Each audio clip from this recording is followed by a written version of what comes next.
দর্শক, এই মুহূর্তে সুনামগঞ্জ থেকে সরাসরি আমাদের সাথে যুক্ত হচ্ছেন সহকর্মী শহীদ নূর আহমদ। নূর, একটু জানাবেন যে সুনামগঞ্জের বন্যা দুর্গত মানুষদের ঠিক এই মুহূর্তে কি অবস্থা এবং বন্যায় মানুষের দুর্ভোগ কমাতে সরকারি এবং বেসরকারি খাত থেকে কি ধরনের উদ্যোগ দেখছেন? তানি যেমনটা বলছিলেন, দেখুন সুনামগঞ্জে এখনো পর্যন্ত বন্যা কিন্তু অপরিবর্তনীয় রয়েছে।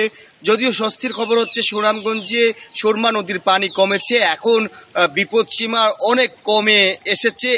এই মুহূর্তে সন্ধ্যা 6টার যে সর্বশেষ পরিস্থিতি, সুনামগঞ্জে সুরমা নদীর পানি 23 সেন্টিমিটার উপর দিয়ে প্রবাহিত হচ্ছে। আমি যদি আপনাদেরকে জানাই যে আসলে আপনার মাধ্যমে দর্শকদেরকে জানাই যে এই মুহূর্তে সুনামগঞ্জে বিশেষ করে হাওর অঞ্চলে কিন্তু পানির চাপ বৃদ্ধি পেয়েছে।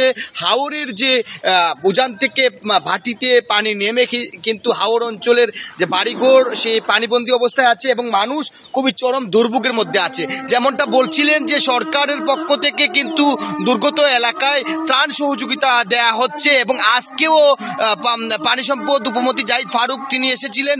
প্রতিমন্ত্রী যেমনটা জানিয়েছেন যে সরকার বানবাসীর সহায়তা করছে এবং তারা সর্বোচ্চ চেষ্টা করছে সরকারি বেসরকারি উদ্যোগে এবং ব্যক্তি পর্যায়ে যাতে সবার সহযোগিতায় বন্যা মোকাবেলা করা যায়, তিনি সকলের সহযোগিতা চেয়েছেন। এই ছিল সুনামগঞ্জের বন্যা পরিস্থিতির সর্বশেষ খবরাখবর। জানে ধন্যবাদ আপনাকে।